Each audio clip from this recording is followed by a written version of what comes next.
Golda Meir, nacida Golda Mavovich, Kiev, Imperio Ruso, 3 de mayo de 1898, Jerusalén, 8 de diciembre de 1978, fue una política, diplomática y estadista, cuarta primera ministra de Israel.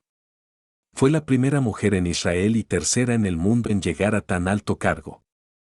Su política intransigente y su estilo de liderazgo le valió el apodo de la Dama de Hierro. Antes de ser jefa de gobierno fue embajadora del Estado de Israel en la Unión Soviética, ministra de Trabajo, ministra de Interior y ministra de Relaciones Exteriores. En 1966 fue elegida secretaria general de Mapay y se convirtió en líder de la oposición, así como la primera mujer en dirigir un partido político importante en Israel. Tras la repentina muerte de Levi Eshkol, el partido eligió a Meir, quien asumió el cargo el 17 de marzo de 1969, como su sucesora. Su mandato estuvo marcado por las luchas internas dentro del gabinete de coalición, con serios desacuerdos y conflictos. Meir dimitió en 1974 y fue reemplazada por Isaac Rabin.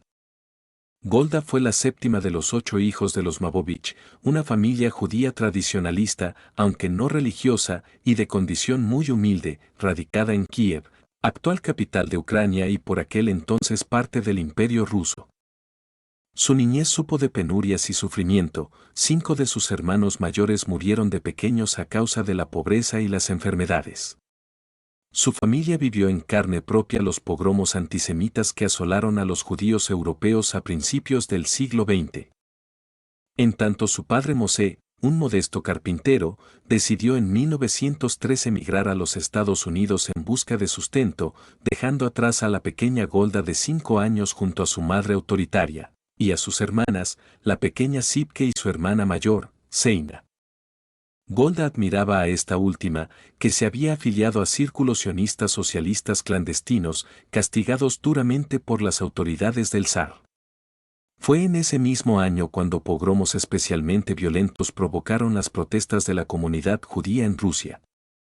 La pequeña Golda, que contaba con solo 5 años, quiso participar en las protestas, pero la familia no lo permitió. Con el padre lejos y sumidas en la miseria, las 4 mujeres se marcharon a Pinsk, hoy Bielorrusia, a la casa de su familia materna en busca de mejor suerte. El hambre era a veces tal, que las pocas migajas alcanzaban a alimentar solo a Tzipke. Golda Meir diría años más tarde, siempre sentía demasiado frío por fuera y demasiado vacío por dentro. Cuando a todo ello se sumó el peligro de que las actividades prohibidas de Seine amenazaran a la integridad de la familia, decidió la madre, en 1906, reunirse con el padre, y la familia emigró a Milwaukee, Wisconsin. Desde 1906 hasta 1912 Golda asistió a la escuela Fourth Street School que, en 1979, fue renombrada en su honor como Golda Meir School. A los 14 años empezó a estudiar en la escuela secundaria North Division High School y por las tardes ayudaba a su madre a atender la tienda. Blume, sin embargo, era de la opinión de que su hija ya tenía suficiente educación y, por lo tanto, debía dejar la escuela para casarse con un hombre mayor. Golda no estaba de acuerdo y después de que su madre empezara a buscarle esposo, se escapó de su hogar a los 14 años. Compró un billete de tren para Denver, Colorado, y se fue a vivir con su hermana, casada con Shama Korngold. Los Korngold organizaban en su casa tertulias nocturnas, donde Golda asistía a intensos debates sobre sionismo, literatura, sufragio femenino, sindicalismo y otros temas. Golda Meir escribiría en su autobiografía, Denver fue un verdadero punto de inflexión, porque ahí es donde comenzó mi verdadera educación. En Denver, mi vida se abría ante él de verdad. Fue en esas noches intelectuales donde conoció a Morris Meyerson, un pintor con quien se casaría en 1917. Ya de vuelta en Milwaukee, se afilió al movimiento juvenil sionista Poalei Zion, del hebreo, obreros sionistas, asistió a encuentros con prominentes dirigentes sionistas, como David Ben-Gurion e Yitzhak Ben-Zvi. Organizó una manifestación en Milwaukee, como acto de repudio a los pogromos antisemitas de la época en Ucrania y Polonia, en la que fue la principal oradora, y fue elegida representante de su ciudad ante el Congreso Judío estadounidense. Con Morris habían planeado la fecha para la boda, pero la idea original, de solo una ceremonia civil, tuvo que hacer frente a la madre de Golda, que decididamente exigió una ceremonia religiosa. La boda tuvo lugar finalmente el 24 de diciembre de 1917 y establecerse en Eretz Israel, /la tierra de Israel, fue la condición que impuso Golda para contraer matrimonio. Golda había planeado hacer aliyá inmediatamente después de la boda, pero sus planes fueron interrumpidos porque todos los servicios de viajes transatlánticos para pasajeros habían sido cancelados debido al estallido de la Primera Guerra Mundial. Fue entonces cuando dedicó todas sus energías a las actividades del movimiento Poalei Zion. Poco después de su boda, comenzó una campaña de recaudación de fondos para este movimiento, durante la cual viajó por todo Estados Unidos. La pareja se trasladó a Eretz Israel en 1921, ya bajo dominio británico, junto con su hermana Seina y su familia. Finalmente sus padres le siguieron los pasos en 1926. Recién llegados al mandato británico de Palestina, la pareja Meyerson se instaló en un apartamento alquilado en Tel Aviv y, al poco tiempo, pidieron incorporarse como miembros del kibutz Meravia, en el norte del país. La respuesta negativa del kibutz, que temió que la pareja americana fuera demasiado refinada para las rudas tareas agrícolas, no arredró a Golda, quien no cejó en sus intentos hasta que fueron aceptados. Golda disfrutó de aquellos 4 años en el kibutz, en los que trabajaron duro, plantando árboles, recolectando almendras, criando pollos y trabajando en la cocina, lo cual estaba lejos de sus aspiraciones de dedicarse a la enseñanza del inglés. No así su esposo Morris, quien pronto se hartó de la vida comunal, las privaciones y las enfermedades. Aquella época fue el comienzo de la desarmonía conyugal. Morris se negó terminantemente a tener hijos en tanto no dejaran la comuna. Reconociendo sus capacidades de liderazgo, el kibutz la eligió como su representante en la Histadrut, el sindicato de los trabajadores. Finalmente Morris ganó por cansancio, mudándose ambos nuevamente a Tel Aviv, y luego a Jerusalén, donde recibieron sendos puestos de trabajo en la constructora Solel Boné, una de las empresas de la organización sindical Histadrut. Allí, Golda Meirson dio a luz a sus 2 hijos, Menahem 1924 y Sara 1926. Su estancia en Jerusalén supuso para ella el reencuentro con una vieja conocida, la pobreza. Golda rememoró en su autobiografía esa época de estrechez en la que lavaba la ropa sucia de todos los niños del jardín de infantes al que enviaba a su hijo mayor, por no tener cómo pagar la mensualidad, como la más miserable de toda mi vida. El gran cambio en la vida de Golda Meirson llegaría durante 1928, cuando le fue ofrecido ocupar el cargo de directora de Moetzet Apoalot, Consejo de Mujeres Trabajadoras, la rama femenina de la Histadrut. Al aceptar el puesto, que implicaba numerosos viajes, Golda reconocía también la irreversibilidad de la ruptura conyugal. Se trasladó con sus hijos a un pequeño apartamento en Tel Aviv, en el que la madre durmió por largo tiempo en el sofá de la sala de estar. En tanto que el padre se quedó en Jerusalén, venía de visita los fines de semana. Poco a poco Morris y Golda se fueron distanciando, pero nunca se divorciaron formalmente. Él moriría en 1951 de un ataque al corazón. Entre 1932 y 1934, Meyerson fue enviada a los Estados Unidos para recaudar fondos para la causa sionista, estancia que aprovechó para tratar a su hija Sara de la grave insuficiencia renal que sufría. Al regresar al país, entró en el comité ejecutivo del poderoso e influyente gremio sindical Histadrut, cargo que ocupó ininterrumpidamente hasta la creación del Estado de Israel en 1948. Junto a figuras de la talla de David Ben-Gurión, Moshe Aret y Berl Katzenelson, fue elegida posteriormente delegada del Mapai, precursor del Partido Laborista. Esta designación fue importante para la formación de su futuro rol en el liderazgo de la política israelí. Su historia personal, marcada a menudo por la zozobra y la precariedad, motivó que su quehacer público hiciese hincapié en 2 cuestiones principales: los derechos del trabajador y, más aún, de la trabajadora, y el auxilio a los refugiados. En 1938, como observadora judía de Palestina, asistió a la conferencia de Evian, convocada por el presidente de los Estados Unidos Franklin Delano Roosevelt y llevada a cabo en Francia, que buscaba ayudar a los refugiados judíos que eran víctimas de las políticas discriminatorias antisemitas del régimen nazi en Alemania y Austria, y que eclosionó en la noche de los cristales rotos. Golda se enfureció con la hipocresía de los 32 países occidentales invitados, que llenaron sus bocas de simpatía por los perseguidos, al tiempo que se excusaban de por qué sus países no podían ofrecerles refugio. La única excepción fue la República Dominicana, que se comprometió a aceptar 100.000 refugiados con generosas condiciones.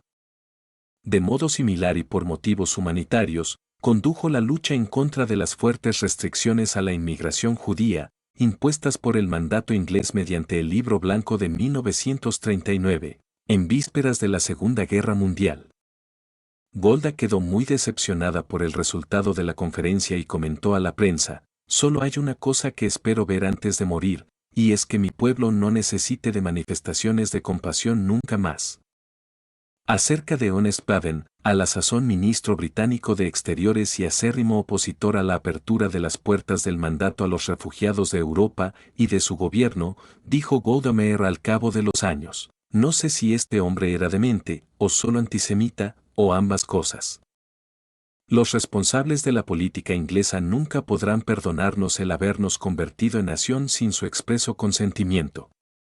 No entendieron que el problema de los judíos de Europa no fue creado con el único propósito de hacer quedar mal al gobierno británico. Cuando, al concluir la guerra, se declaró en huelga de hambre para protestar contra los centros de detención británicos destinados a los sobrevivientes del Holocausto, sintetizó así su pensamiento: el sionismo no tiene sentido, sino para rescatar a los judíos». Y agregó: «Tenemos la barriga llena contra los ingleses.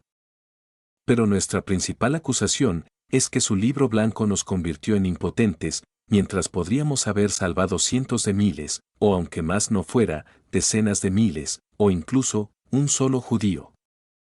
Acabada la Segunda Guerra Mundial se agudizó la tensión entre el movimiento sionista, que exigía la independencia, y las autoridades británicas, a las que la situación en Palestina se les iba de las manos.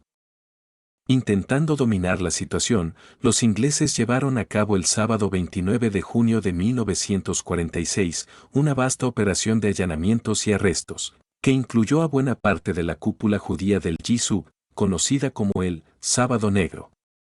Ante el repentino vacío de poder, Golda Meir se convirtió, entre gallos y medianoche, en jefa del Departamento de Estado del Comité Central de la Agencia Judía, la Sochnut, o lo que es lo mismo, en la mano derecha de David Ben Gurión, que se libró de la cárcel por encontrarse en Europa, y virtual canciller del Estado en camino, en lugar de Moshe Saret, preso en los calabozos ingleses. Aún luego de la liberación de este último, Meyerson conservaría el lugar de influencia que ganó en dicha coyuntura. En breve, se le encargó, merced a su inglés casi de cuna, cuyo inconfundible acento no perdería hasta su último día, ser principal negociadora con las autoridades inglesas acerca del plan de partición de Palestina. Paralelamente, se mantuvo en estrecho contacto con los principales grupos de resistencia judía armada, la Haganá y el Etzel.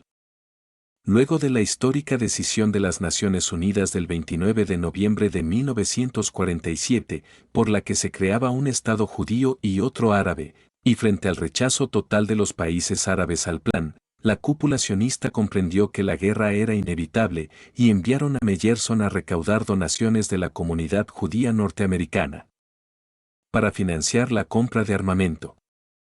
En enero de 1948, el tesorero de la agencia judía estaba convencido de que Israel no sería capaz de recaudar más de 7 a 8 millones de dólares de la comunidad judía estadounidense.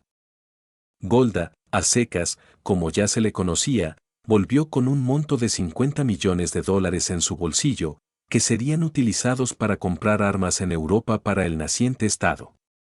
Ben Gurión describió el papel de Meir como la mujer judía que consiguió el dinero que hizo posible la creación del Estado que pasaría un día a los libros de historia. 4 días antes de la creación oficial del Estado, partió en delicadísima misión, de incógnito y disfrazada de mujer árabe, cruzó las líneas enemigas, para entrevistarse en Amán, el 12 de mayo de 1948, con el rey Abdullah de Transjordania, para instarle se abstenga de intervenir en la inminente contienda. El rey se mostró evasivo, y Golda Meir comprendió que la suerte ya estaba echada. Abdullah le pidió que tuviera paciencia, y que no se apresuraran a declarar la independencia. A lo que Golda le respondió: Majestad, nuestro pueblo ha estado esperando por 2000 años. ¿Podría usted llamar a eso prisa? Finalmente, y 2 días más tarde, el 14 de mayo de 1948, el día 5 de Iyar de 5708 en el calendario hebreo, leyó David Ben Gurión en Tel Aviv el acta de declaración de independencia del Estado de Israel, en tanto Golda Meir fue una de sus 25 firmantes, con lágrimas en sus ojos. Más tarde recordaría: después de firmar, lloré. Cuando yo estudiaba la historia de los Estados Unidos y leía sobre los que firmaron la Declaración de Independencia, no podía imaginar que se trataba de gente real haciendo algo real. Y allí estaba yo, sentada y firmando una declaración de independencia. Israel fue atacado al día siguiente por una coalición de ejércitos: Egipto, Siria, Líbano, Transjordania e Irak, juntamente con las fuerzas expedicionarias de otros países árabes y los movimientos guerrilleros árabes, lo que desembocaría en la Guerra de Independencia de Israel. Durante la contienda, Israel detuvo la agresión coordinada árabe, lanzó luego una serie de ofensivas militares y amplió sus posesiones territoriales.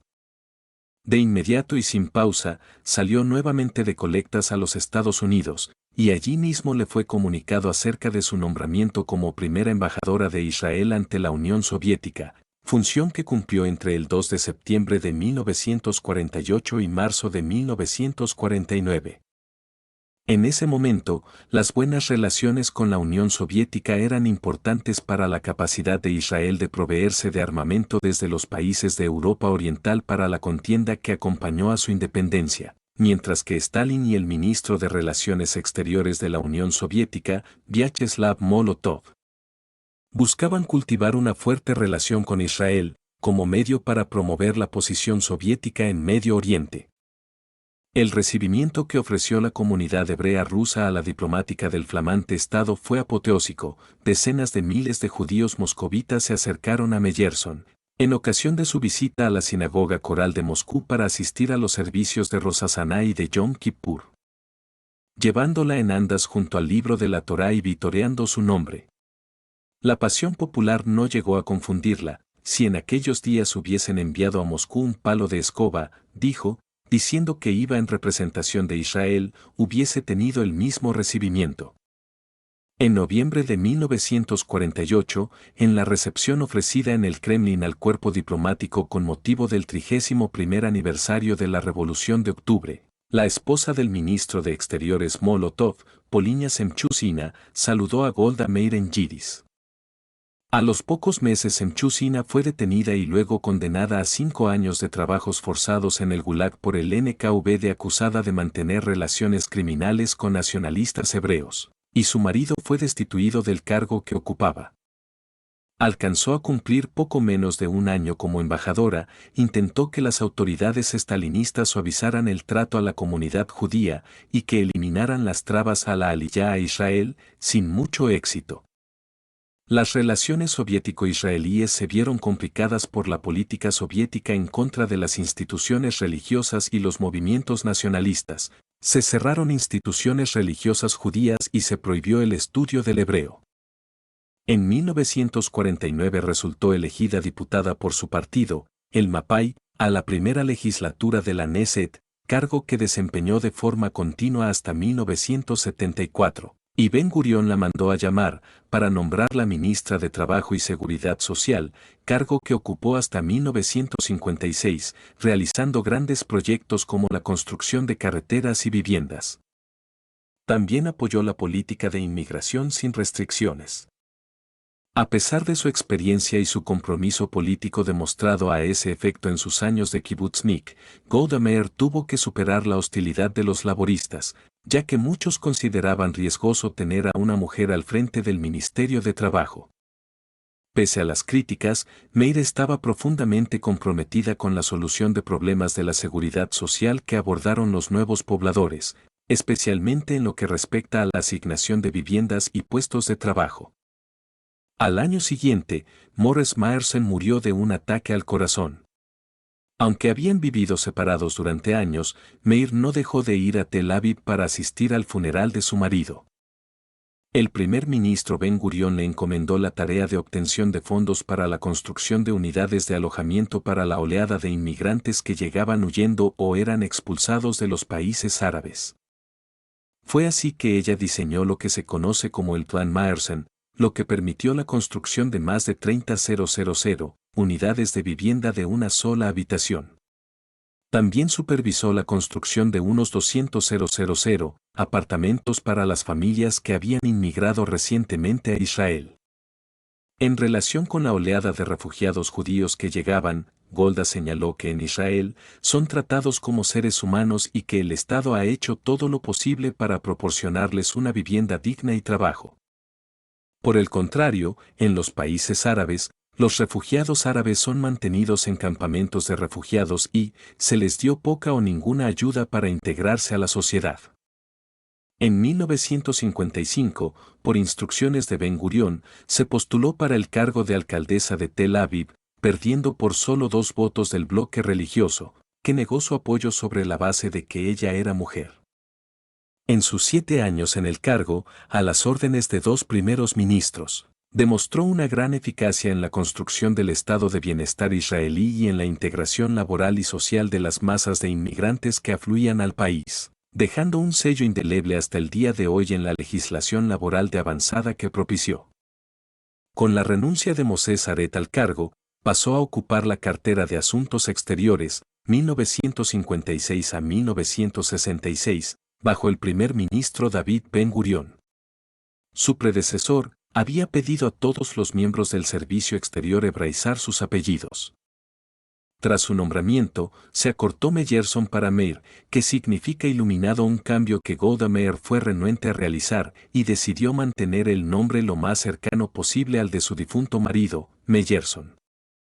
Como segundo canciller del país, desplegó una intensa actividad para el fortalecimiento de las relaciones con los Estados Unidos. Para el establecimiento de numerosas relaciones bilaterales con los países de América Latina y para lograr el reconocimiento y el apoyo a Israel por parte de los nuevos países independientes que surgían de la descolonización africana. Para ello, Meir promovió los vínculos con los estados de reciente creación en el continente negro en un esfuerzo por ganar aliados en la comunidad internacional. En este sentido, creía que Israel tenía experiencia en la construcción de una nación que podría ser modelo para los africanos. En su autobiografía, ella escribió: al igual que ellos, nos hemos librado de la dominación extranjera, al igual que ellos, tuvimos que aprender cómo recuperar la tierra, la forma de aumentar los rendimientos de los cultivos, la forma de regar, cómo criar a las aves de corral, de cómo vivir juntos y de cómo defendernos. Israel podría ser un modelo a seguir porque se había visto obligado a encontrar soluciones a los tipos de problemas que los estados grandes, ricos y poderosos nunca se habían enfrentado. En septiembre de 1956, 2 meses después de su nombramiento, el presidente egipcio Gamal Abdel Nasser nacionalizó el Canal de Suez. La delegación de Golda Meir guió a Israel en conversaciones secretas con Francia.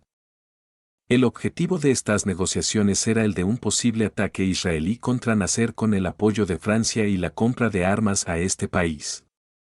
Las posteriores negociaciones entre Israel y el futuro acuerdo anglo-francés para el ataque desembocaron en lo que más tarde sería conocido como la Guerra del Sinaí.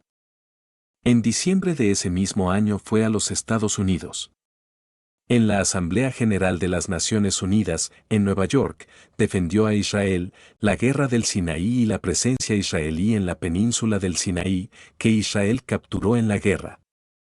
En octubre de 1957, resultó levemente herida en el pie al salir de una sesión de gabinete. El ataque fue llevado a cabo por un joven que fue descrito como desequilibrado mental. David Ben-Gurión y Moshe Carmel también resultaron heridos. Al año siguiente, poco después de la muerte del Papa Pío XII, en su función como diplomática, Golda presentó condolencias ante la Santa Sede en nombre del pueblo judío, a pesar de que la actuación del pontífice durante la Segunda Guerra Mundial sigue siendo controvertida hasta nuestros días. Sus graves problemas de salud estuvieron a punto de hacerle anunciar por 2 veces, en 1965 y 1968, su retirada de la vida política, pero terminó retractándose a instancias de sus compañeros, para evitar que las rivalidades personales entre los líderes socialistas acabaran con la unidad del partido. En 1965 se enfrentó duramente a Ben-Gurión, que abandonó el Partido Laborista, quedando Meir como secretaria general del partido.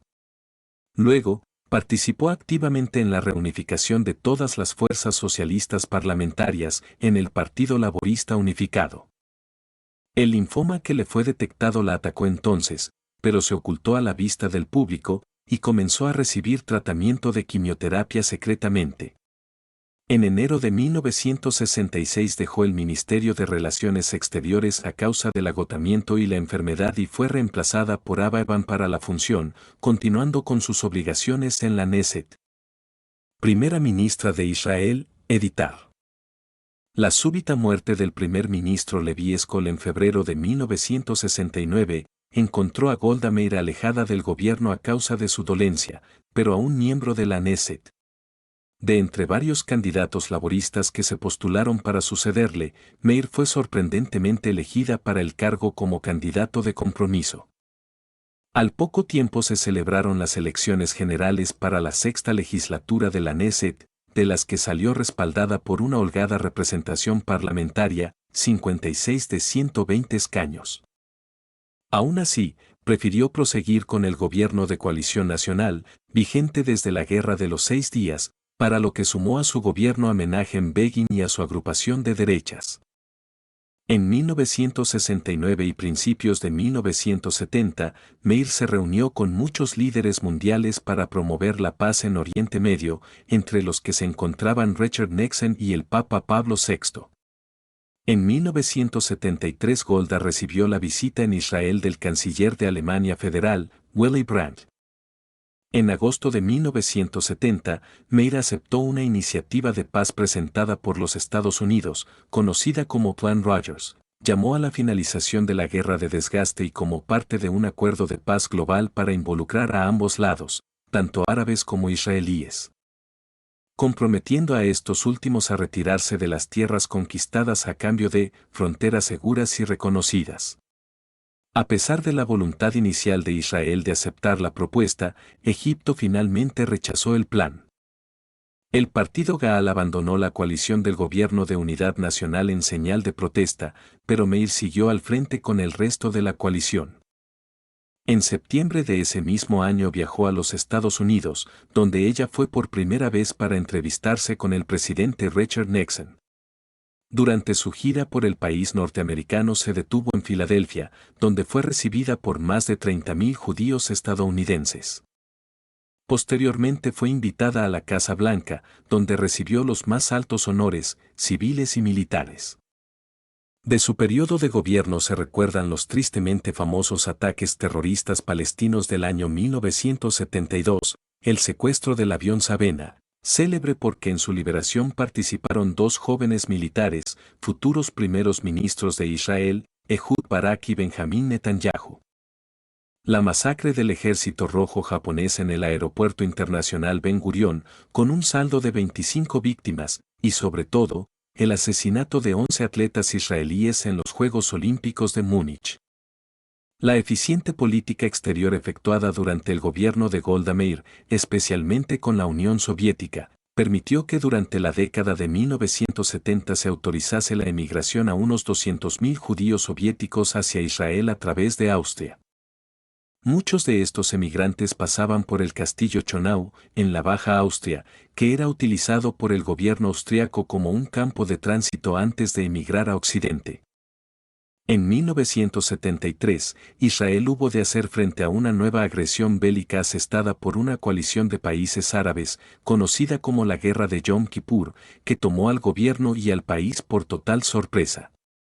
Si bien durante los meses previos a la guerra, fluyó abundante información de inteligencia militar previniendo sobre las posibilidades de un ataque combinado, el ejército hebreo quedó anquilosado en su preconcepto de que una guerra era de baja probabilidad, ufano todavía de su gran éxito en la Guerra de los 6 días.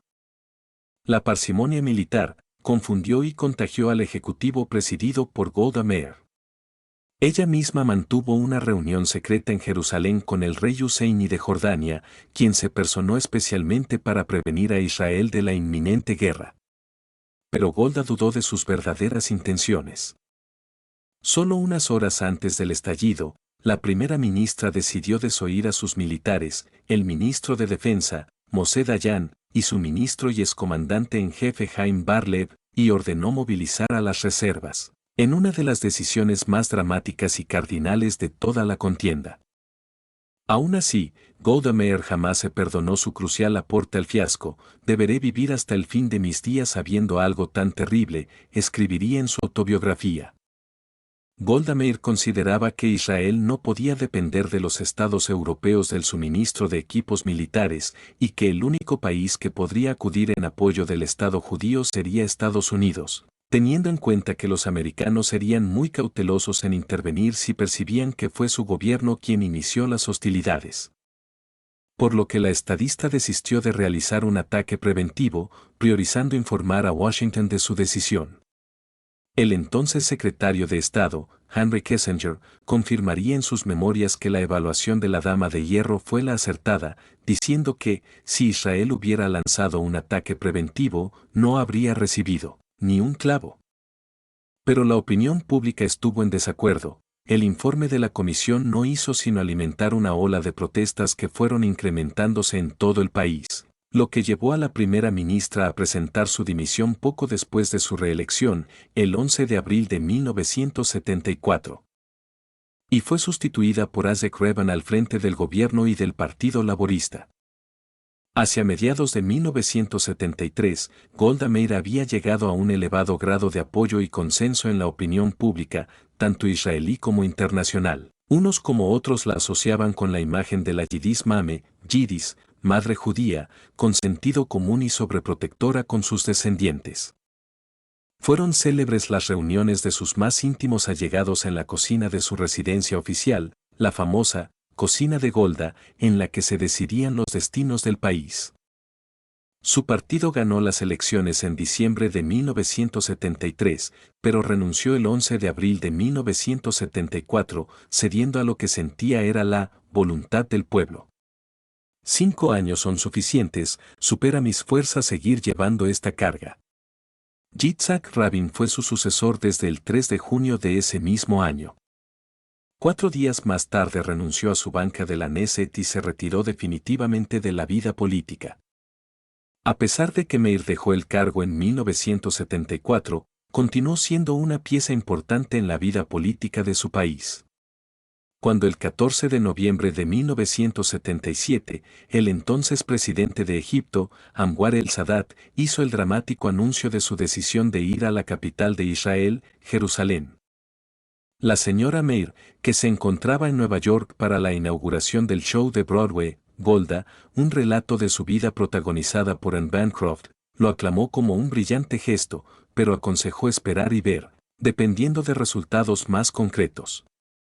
Solo 6 días después, Sadat voló desde Egipto a dar un histórico discurso en la Knesset.